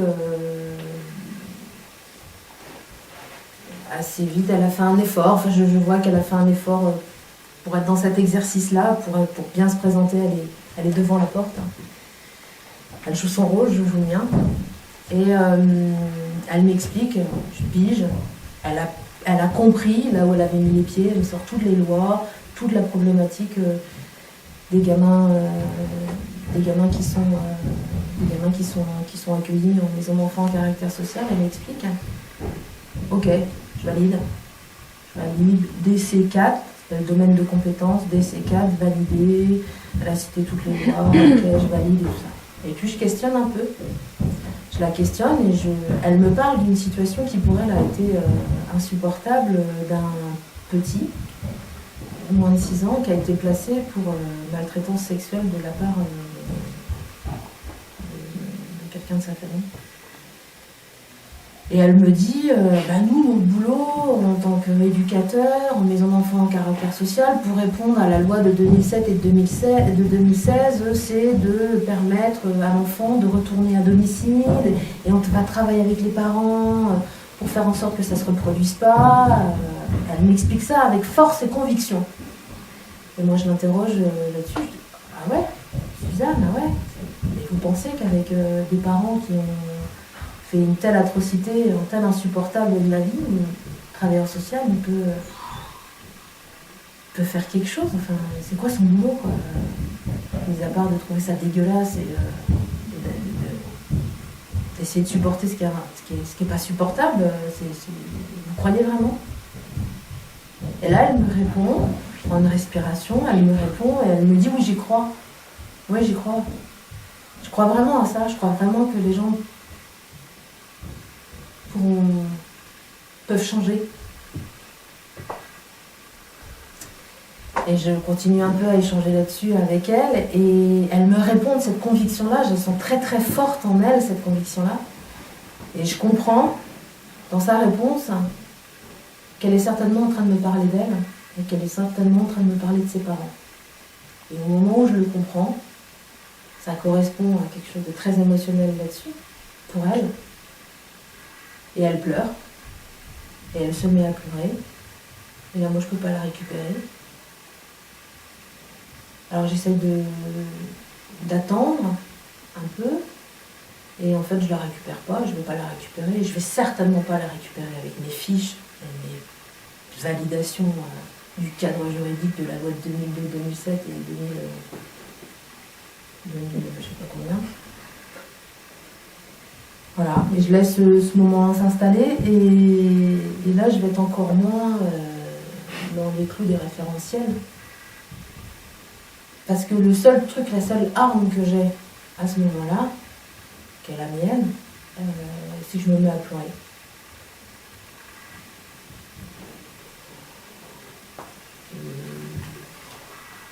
Je sais pas, comme c'est l'histoire de la distance, je sais pas si j'ai bien fait, si j'ai mal fait, enfin, en tous les cas je l'ai fait. J'ai pleuré. Pas trop, hein, non plus quand même. Parce que je sentais bien que dans son chagrin, c'est moi, je maîtrisais pas le mien. On allait passer la matinée à pleurer. La porte était fermée. On était dans la salle de réunion, la porte était fermée, personne ne nous a vus. C'est resté un truc entre nous, ça. Elle me l'a dit d'ailleurs. Elle m'a dit je m'excuse, Laetitia, je sais pas ce qui m'arrive. Et moi non plus, je sais pas ce qui m'arrive.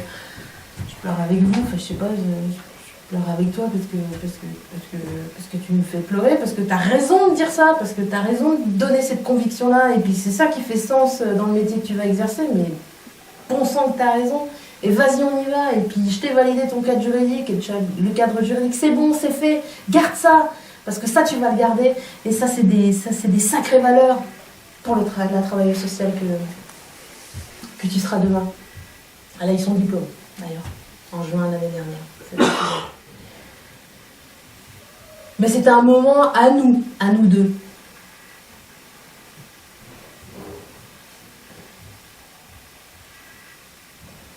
Il y a des moments aussi dans l'existence qui sont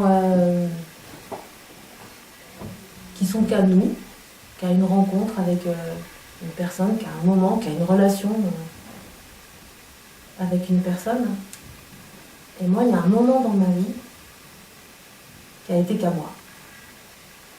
C'est le moment où j'ai perdu ma mère.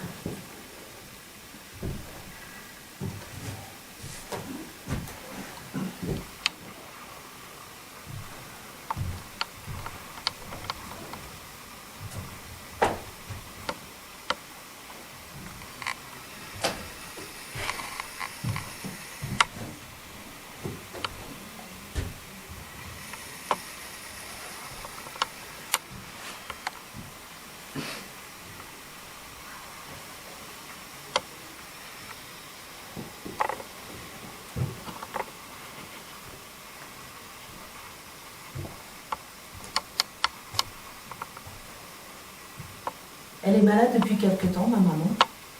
J'ai 22 ans, quand ça se passe. Un truc dans ma vie, tous les 7 ans. Mon papa, accident de cheval, puis ma maman. J'ai 22 ans quand ça arrive. Mes parents étaient soignants tous les deux. Il ne faut pas leur raconter des conneries, les soignants. On leur tombe un truc sur la gueule, il ne faut pas leur raconter des conneries. Elle est malade, gravement malade, elle le sait. Et 3 jours avant de mourir, elle me fait venir près d'elle. Et elle me dit, Laetitia, ça va pas tenir longtemps. Il va falloir que tu te débrouilles.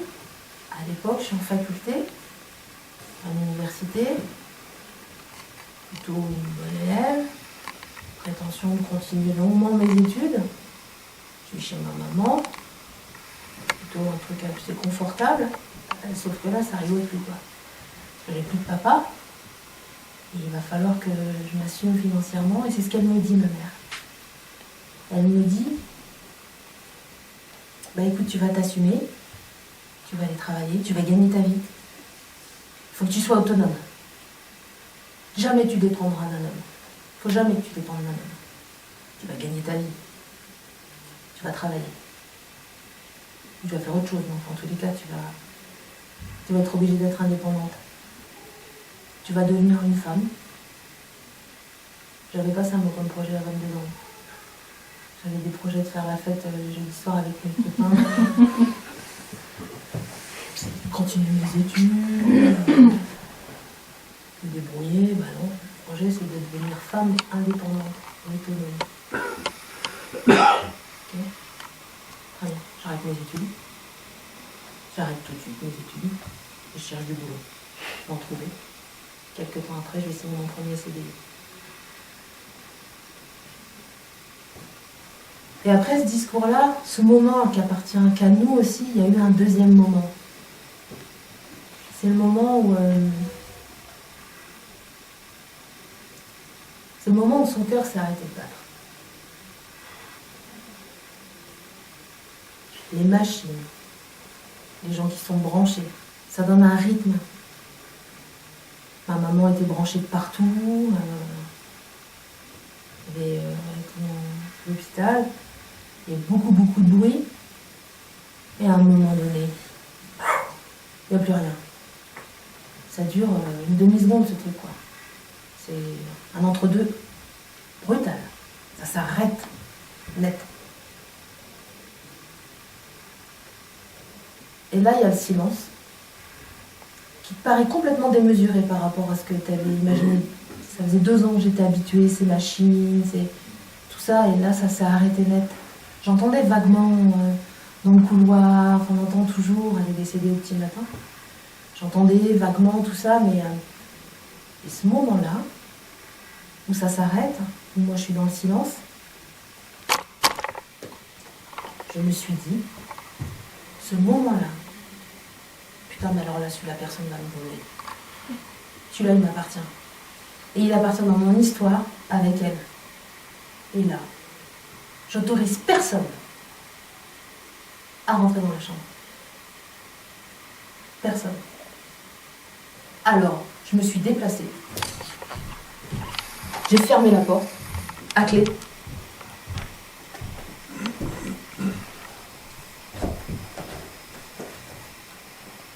Je me suis adossée comme ça, contre son lit. J'ai chanté. Je lui ai pris la main. C'est drôle dans ces cas-là, dans le silence, de toucher la main de quelqu'un qui vient de mourir. Ça a duré 3 quarts d'heure. Et à un moment donné, quand j'ai décidé, peut-être elle, je sais pas, en tous les cas, j'ai eu un libre arbitre à ce moment-là, et quand j'ai décidé,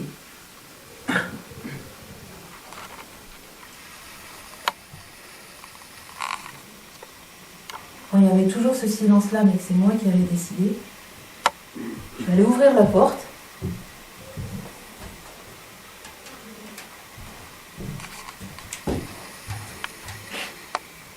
Et je suis sortie. J'ai croisé un personnel infirmier et j'ai dit maintenant, vous pouvez y aller.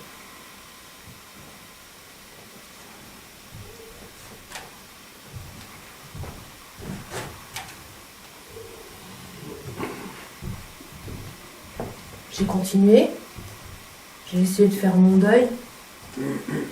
Ça faisait pas mal, hein, tous les 7 ans.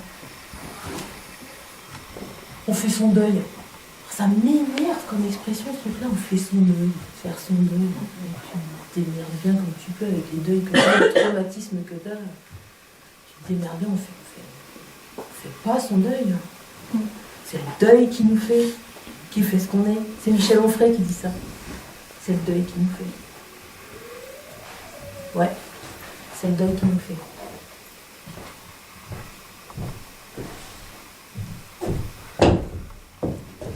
Tu vas devenir femme. Ma mère m'a dit ça. Devenir femme. Cet été, il m'est arrivé un truc de dingue. On était en vacances avec mon compagnon et mes enfants. Parce que c'est vrai, quand est-ce qu'on devient femme? Là, moi, ma mère me l'a dit, elle me l'a décrété, hein, c'était une injonction, hein, tu vas devenir femme. Ok, j'avais pas choisi, mais si tu veux, je vais devenir femme. J'en sais rien en fait, moi, quand on devient femme. D'ailleurs, est-ce que je suis une femme je sais pas. Enfin, je sais pas si ouais, je sais pas. Et en fait, cet été, il m'est arrivé un truc. Donc, on est en famille, On est en Suisse, enfin peu importe où on est, c'est pas ça qui est important. On est en famille et on se balade avec mes 2 enfants. Mon compagnon est derrière moi avec mes enfants derrière et je traverse un passage piéton, comme ça, tranquille, je suis en vacances, tranquille, je marche comme ça, voilà. Et mon compagnon, Eric, arrive derrière moi, et mon fils, il va avoir 15 ans cette année. Voilà, mon compagnon, Eric, me dit ah, dis donc, t'as vu comment les mecs, ils t'ont laissé traverser, enfin, ils t'ont laissé passer là sur le passage piéton, quoi. T'as vu comment ils te mataient, quoi.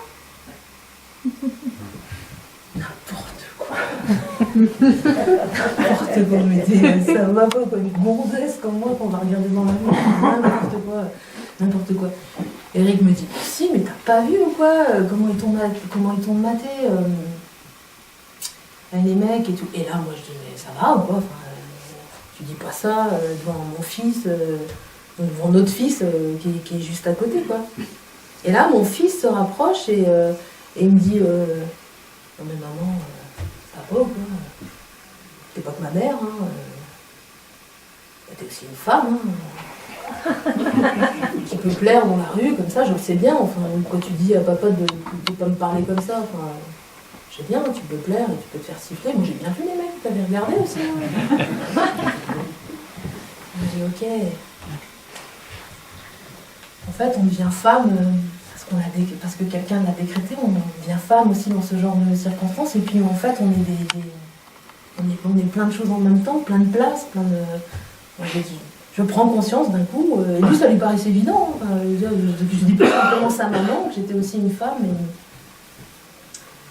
et tant mieux. Il m'en reparle de temps en temps d'ailleurs, dans la construction de sa relation avec des filles, comme ça, il m'en parle de temps en temps. Sur la question du silence, il y a quelqu'un qui a beaucoup parlé de ça, qui est un anthropologue, sociologue, qui s'appelle David Le Breton, qui a écrit un bouquin qui s'appelle Du silence. Et qui parle de ça, du silence, de laisser s'installer le silence et comment le silence il dit plus de choses, parfois des fois c'est une grande gueule qui parle des fois pour ne rien dire. Et je pense aussi à François Julien, qui est un philosophe, qui avait beaucoup écrit sur la question de la rencontre. J'étais allée voir l'année dernière en colloque et qui avait dit sur l'expérience du silence. Est-ce que vous vous êtes déjà posé la question de avec qui faire silence ne vous dérange pas?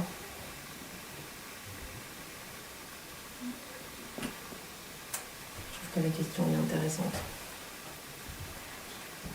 Parce que la question du silence, dans ces cas-là, elle renvoie à quelque chose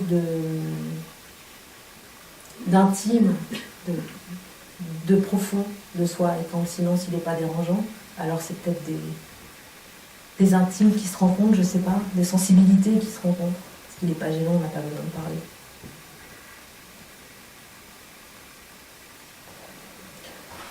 Cela étant dit,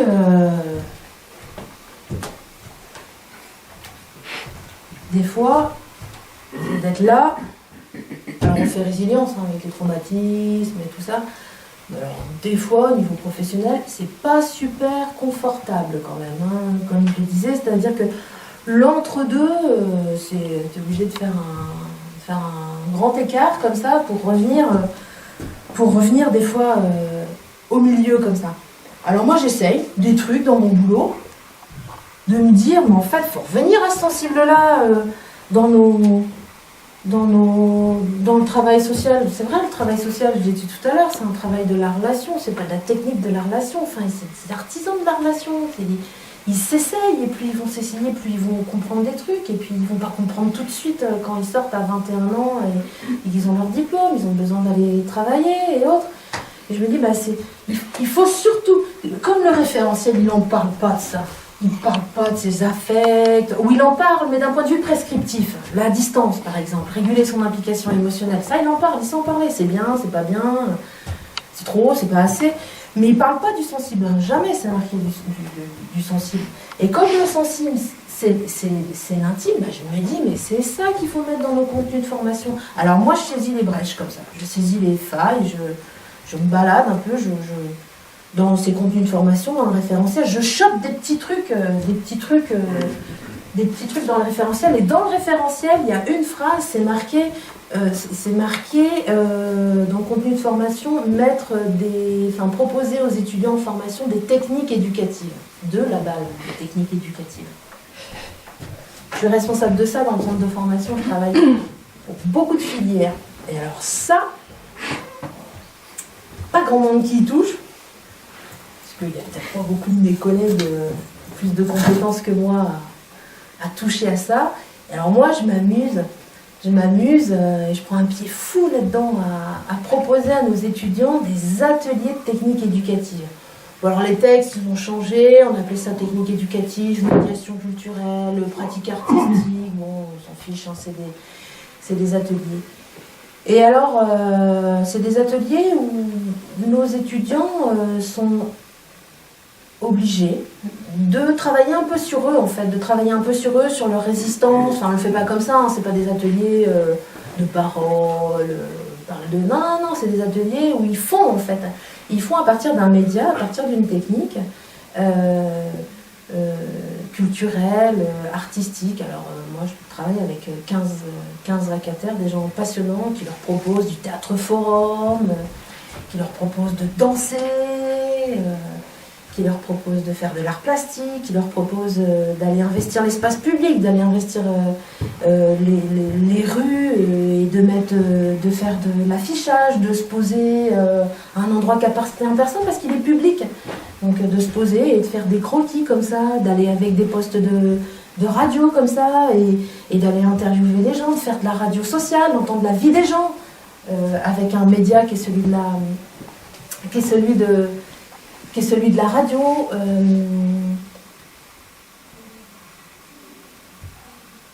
Plein de choses en fait qui permettent pour nos étudiants d'avoir un autre rapport à eux peut-être et un autre rapport au monde, c'est-à-dire détourner les choses, jouer un personnage quand on fait du théâtre, par exemple, ou de la danse, ou du conte, enfin, je leur propose plein de trucs.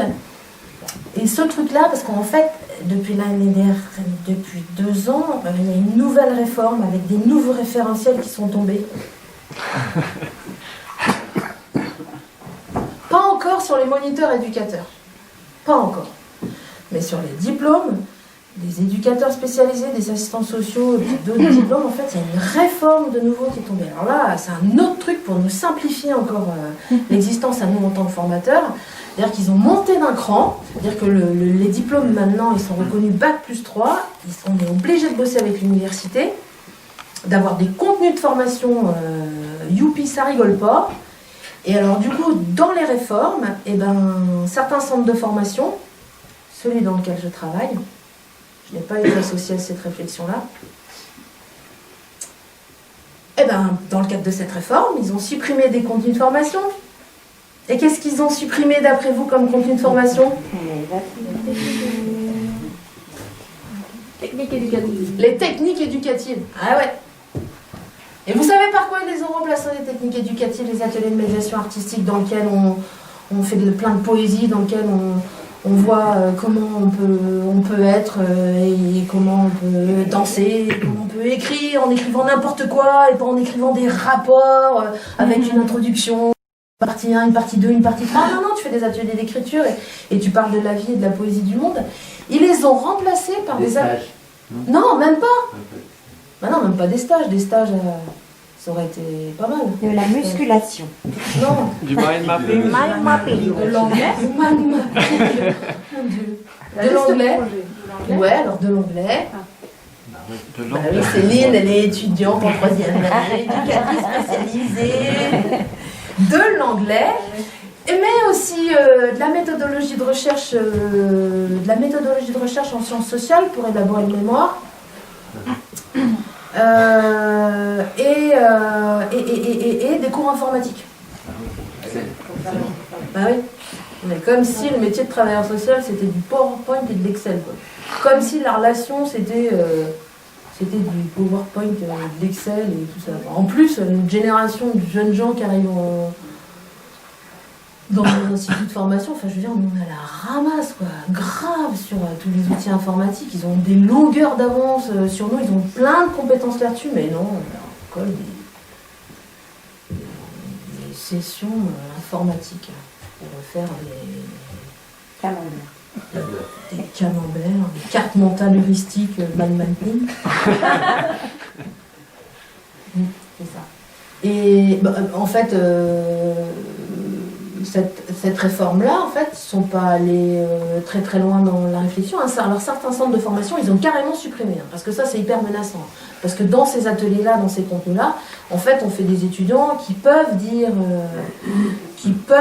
quel travailleur social ils ont envie d'être, qui peuvent essayer des choses, qui peuvent se regarder comment ils sont parce qu'ils sont autorisés à danser, à écrire, à faire du théâtre, à faire de la radio, à s'essayer, à être, quoi. Et en fait, bah, c'est pas compliqué, hein, quand on regarde et qu'effectivement, tu as psychologie du développement de l'enfant approche lacanienne, psychologie du développement de l'enfant approche freudienne, politique publique, cadre juridique et atelier théâtre forum. Bah, c'est facile. Hein.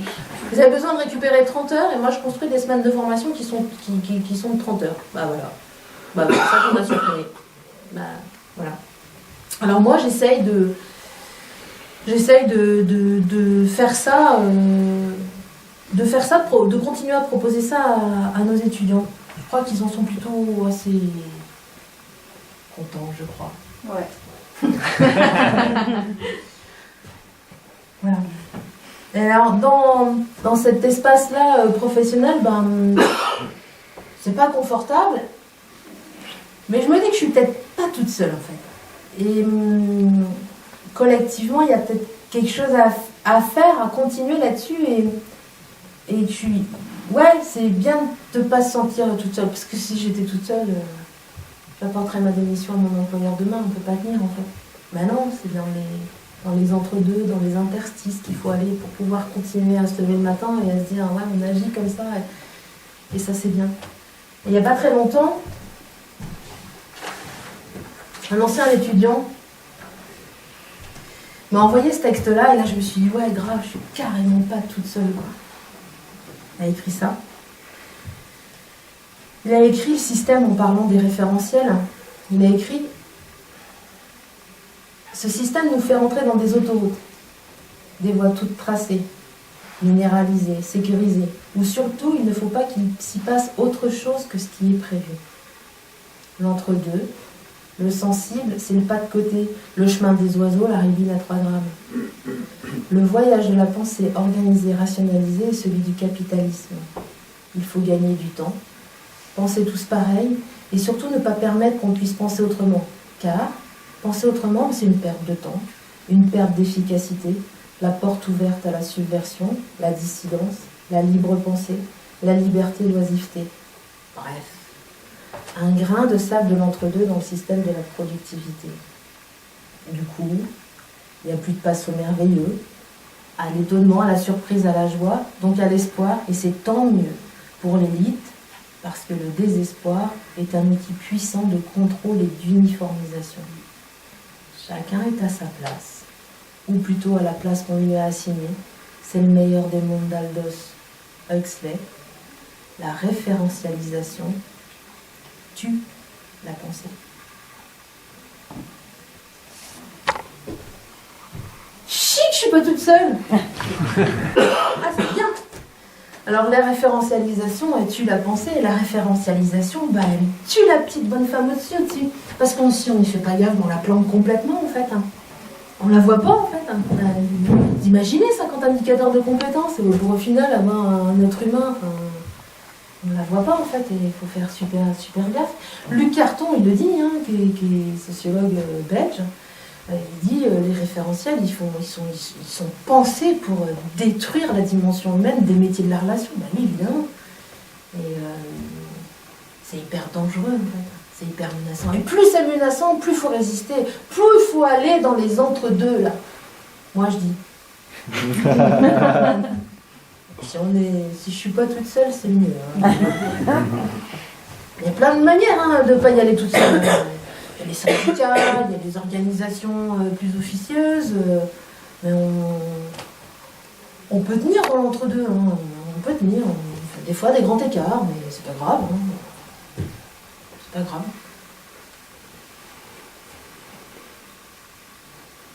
Dans les entre-deux, il y a des fois des choses qui jouent hyper plus importantes que le devant et le derrière.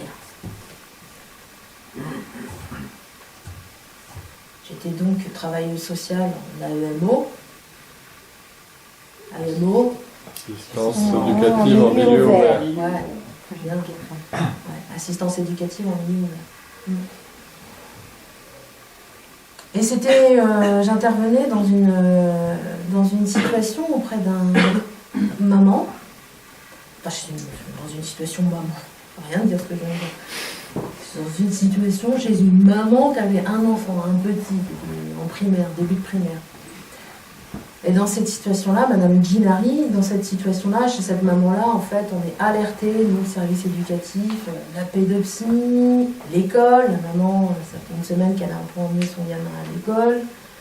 La pédopsie, elle a raté le rendez-vous avec l'assistante sociale. Voilà, on a des signaux que là, l'éducatrice, l'éducateur, enfin le travailleur social, il faut qu'il intervienne à domicile pour on peut recadrer le truc en disant, voilà, le magistrat, il va pas aimer. Quoi. Le magistrat, il attend que vous ayez des objectifs pour votre enfant. Et du coup, si vous ne remplissez pas les objectifs, à un moment donné, on va placer votre enfant. C'est ça que ça veut dire, à l'ASE, l'aide sociale à l'enfance. S'il y a de la place. Dans les familles d'accueil. Il n'y a pas de place dans les familles d'accueil, les petits. Enfin, en tous les cas, le magistrat, il ne va pas rigoler. Hein. Le magistrat, il ne va pas rigoler. Et je suis chargée d'aller un peu recadrer madame. Recadrer madame. Ça, c'est un truc, les étudiants, ils disent ça des fois.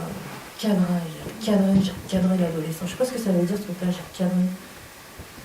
Je sais pas. Enfin, bon, je suis censée aller recadrer un peu madame pour dire à madame, il faut que vous ayez la pédopsychiatrie, il faut que votre petit bonhomme il aille à l'école, et puis à l'école, il faudrait plutôt qu'il se comporte bien, il faudrait d'ailleurs qu'il prenne bien sa Ritaline, hein, parce qu'il souffrait de TDHA.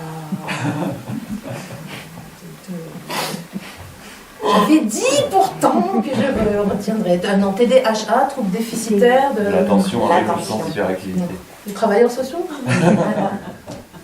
Ou des gens qui font de la Ritaline, peut-être. Donc, faut voilà, madame, il faut vous mobiliser. Donc, je fais une heure et demie d'entretien avec madame. Je lui explique, madame, elle est pas conne. Hein. Elle a bien compris. Hein. Elle a plein d'emmerdes. Mais elle n'est pas conne, elle a bien compris. Tu lui enlèves, le magistrat décide d'un placement pour cet enfant-là, elle s'effondre. Alors elle s'effondre. La maman s'effondre, la femme s'effondre, tout s'effondre. Elle sait bien ça. Je sais bien qu'elle sait bien. Et puis on a plutôt une chouette relation toutes les deux. Je sais pas pourquoi, je bois pas de café chez elle. Non. Whisky Coca? Non plus. Non plus. J'ai jamais bu de whisky Coca.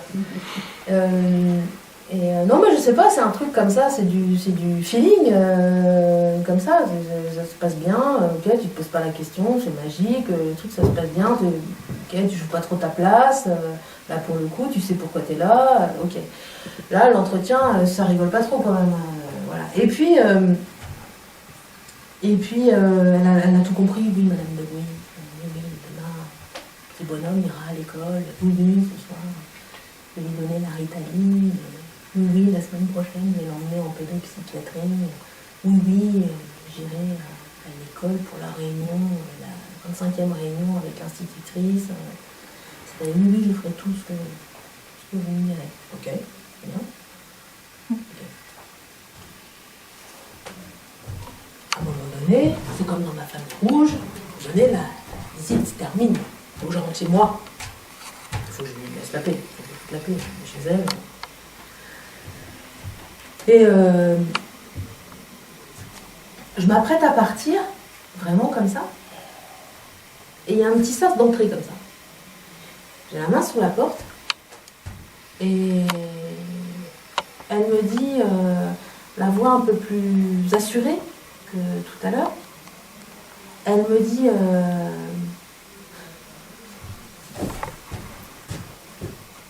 Madame de Guis, je peux vous poser une question?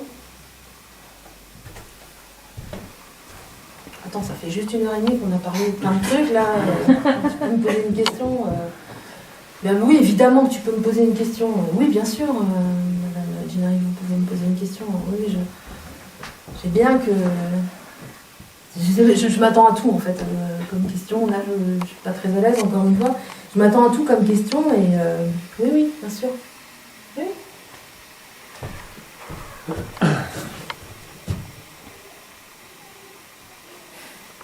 C'est quoi votre look, Madame de Guis?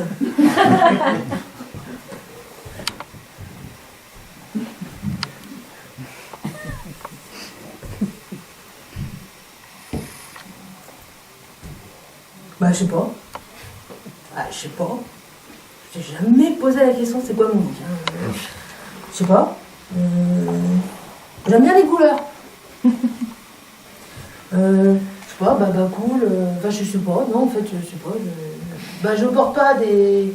Je porte jamais de talons, j'aime pas les talons et je porte pas de jupe plissée. Mais je sais pas ce que c'est mon look, je sais pas.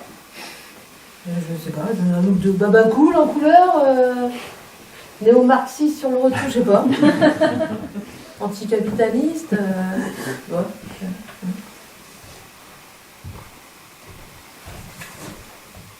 Ok. Elle domine, hein. Et non, elle domine bien, là. Enfin, elle est dans le pouvoir, là, parce que moi, je suis sur le seuil de la porte, là, dans l'entre-deux. J'ai envie, c'est de rentrer chez moi, quand même. J'ai des enfants, j'ai un compagnon aussi. Et très vite, je me dis, là, il faut que ça soit réciproque dans l'histoire. Il faut que là, à ce moment-là, je me casse pas comme ça, je sors pas de chez elle, bon, bah, salut, je t'ai laissé avec le groupe néo-capitaliste, libéral, anti-libéral. Non, c'est pas possible, ça. Donc, je lui dis, et vous, Madame Ginari, c'est quoi votre look? Et... Moi? Ben, moi, j'ai un look de pétasse. Ok, j'ai un look de pétasse, moi, ça me plaît ce truc-là. Ça me donne plein d'inspiration pour plein de choses. Et là, je dis, ouais, super, look de pétasse.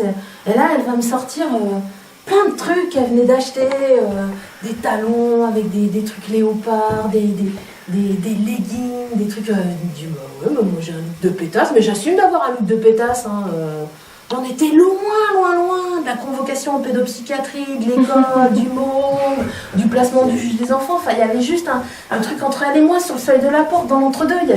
Il y avait de femme à femme, certainement. Du coup, on se cause de notre look, et puis c'est pas grave, et c'est pas important, mais si, c'est vachement important pour elle qu'elle me dise qu'elle était en look de pétasse et qu'elle assumait ce look de pétasse. Bah ouais, moi j'assumais moins mon look de couleur perroquet.